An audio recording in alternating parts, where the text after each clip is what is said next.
two bears, I am back after the weekend. So, it was all good, but I lost a day. Some folks say, how can you lose a day? Well, I did. I lost the whole of Sunday, guys. So I had a great night at a party at my niece's house. It was all good. And I think it was 5 o'clock in the morning I went home. I did remember ordering a Chinese at 11:30. I thought we'll take that so when we go up the road we've got something to eat. I don't remember eating it, but I did have it. Do you know that way when you sort of step foot into it and then the next day going to the toilet? That was that day. And I remember a bit of that. Everything else must have just went to sleep. And I slept the whole day. Wasted weekend, to be honest. Great Saturday night, but died on Sunday. Reborn again on the Monday. Here I am. And as I said to you, I did say it was Monday, yeah, just going through it in my head what I'd said. Getting too old for it, guys. Getting too old for it. Can't do it no more. Not as young as I once was, you know. And when things happen, they happen. That's it. It's as simple as. Just, I just can't do it no more. Still, I am fit to drive, before you all start wondering. I had a wee breathalyzer thing, I've got one. I got it for Halfords, it's actually no bad wee thing. So, this morning I had well, having no dinner, breakfast, nothing yesterday. Today I'm absolutely Hank Marvin, so I've already broke the cardinal rule, yes. Went to McDonald's. Breakfast wrap, tortilla wrap with everything in it. Polska. Love it. That was okay. Prior to that, I had 2 packets of crisps and 2 Twixes, as in the little single bars. 2 mugs of coffee. I feel a bit better. But you still have your power workout in the morning, so did that. And I'm finished my power workout now. So now I'm going to the garage where I purchased my car I was telling you about. Well, went in it this morning, and you know when you push the button you should hear click and all the doors opening? Well, I heard nothing. And I had to open it with the key, and I thought to myself, that's a bad sign. Usually when your central locking doesn't work, and when it did work, the battery's dead. It's a given. And sure as fate, put the key in the ignition, hee-haw. A clack, clack, clack, clack, clack, clack, clack. That's the noise you get from the starting motor because it can't engage the big flywheel to turn it fast enough to put combustion into your car.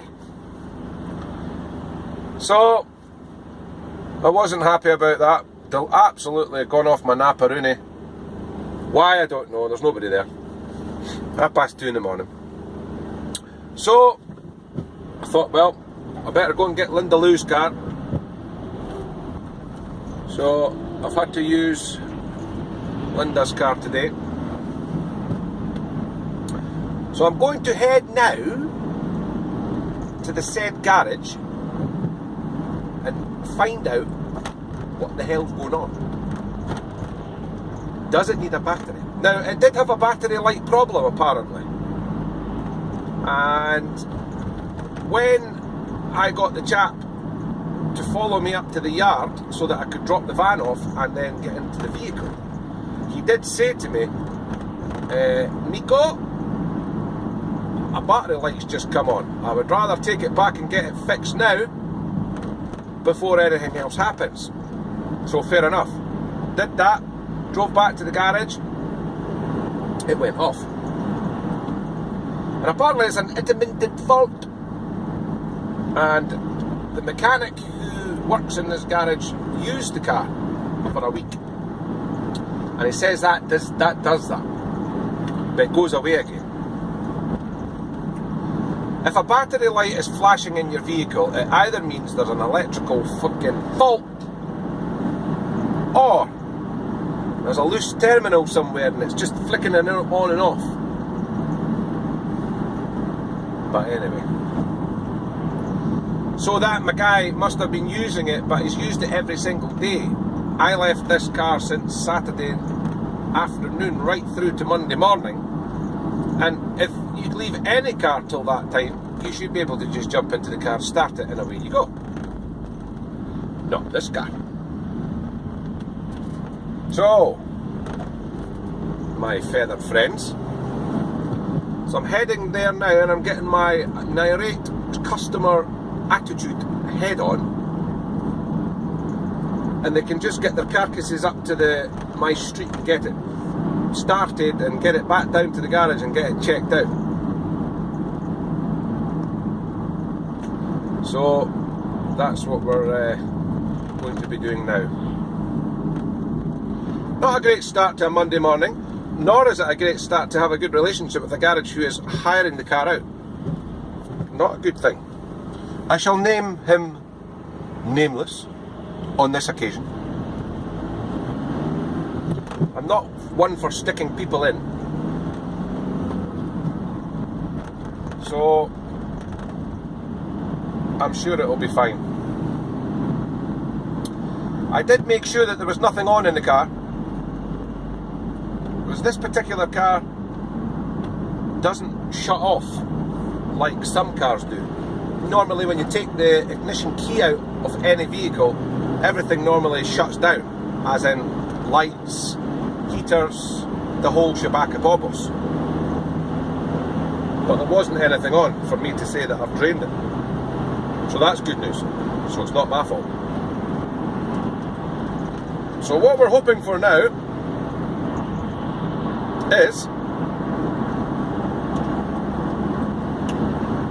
that he'll send one of his cronies up with a set of jump leads or whatever, get it all zooped up and what have you, and get it back down the road for a checkup. Haven't even been anywhere in it. From his garage to the yard to pick up my stuff that I'd left in the van, because I was using the van like I told you, and home. That's it. Experience over. Can't understand it.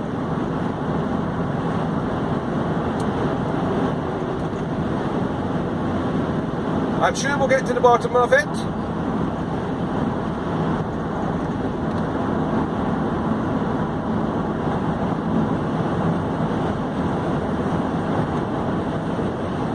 So today's weather, a bit overcast. Actually it's quite white.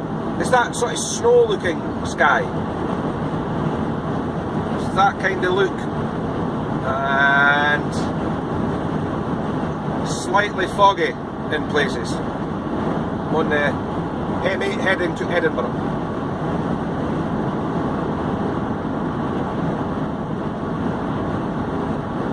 So yes, it was a great night for what I can remember.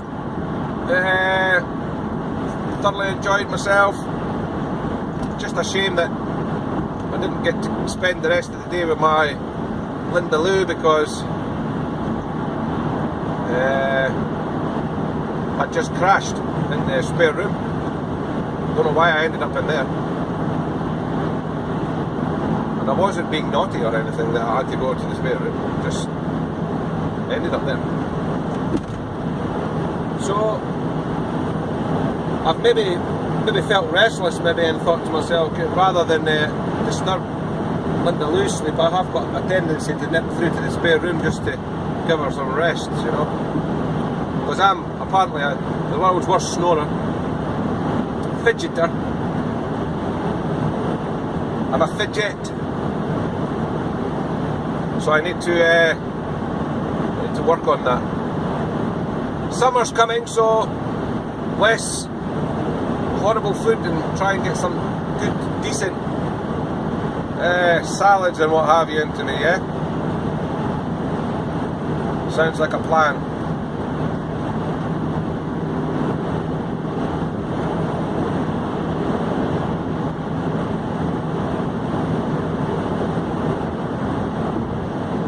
Do you know what annoys me being on motorways?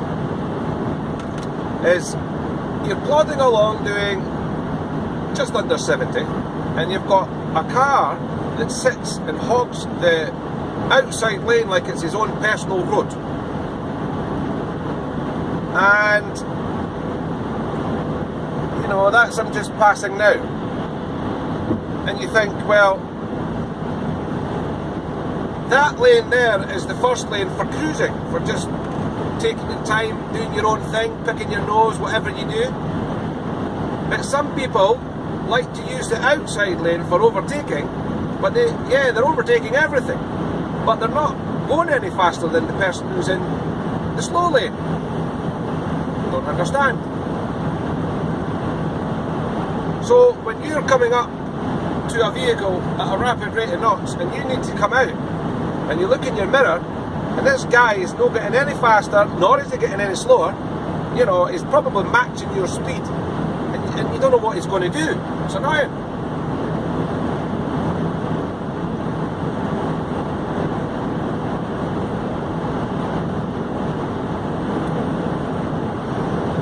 See, the thing about motorway driving or driving in a hole is you have to be 110% alert at all times. I mean, you have to be thinking about what's going on up ahead, 3 or 4 or 5 cars ahead of you, seeing what they're doing. Like just now, I mean, there's lights coming on like a Christmas tree down here, so that tells me I need to start slowing down. And then you get doughheads that just keep on going the same speed and then last minute ram the anchors on, causing everybody else to do exactly the same. Crazy.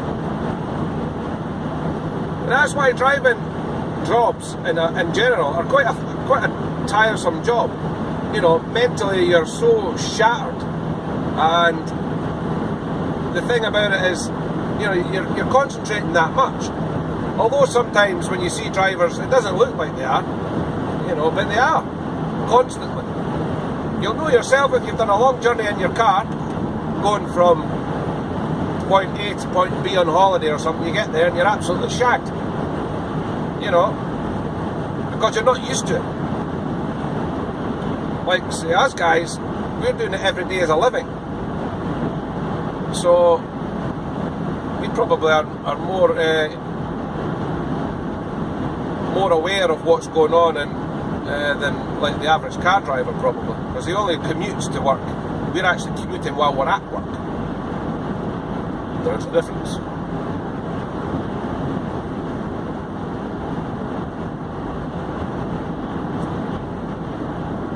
I wonder when they actually class you as a professional driver.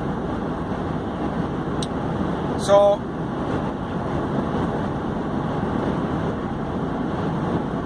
probably back in the day I've had experience of driving bigger trucks. I've had a shot of an Arctic once.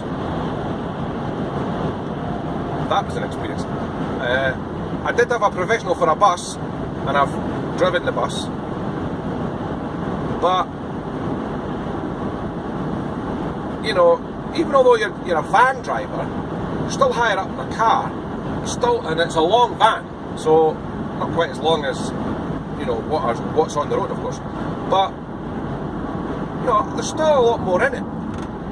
So, at what point in your job are you a professional driver? Is it when you get all your class certificates and then you're classed as a, I don't know, randomly picking crap out my brain, throwing it out there? What the hell?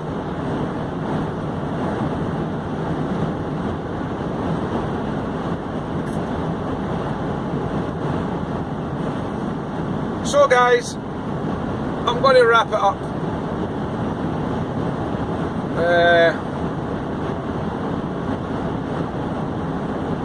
Morely because there's a part of this M8 that I'm coming up to where you need to have full concentration, and I don't want to be slaving 10 pails watching what's going on. But again, guys, you know the drill. Like and subscribe if you like what you see. If you don't like what you see, then don't bother doing anything. Just cruise on by. And I'll catch up with you guys if anything interesting happens today, which I doubt. Maybe see you tomorrow. Tune in, see what happens for Tuesday. Bye bye, guys.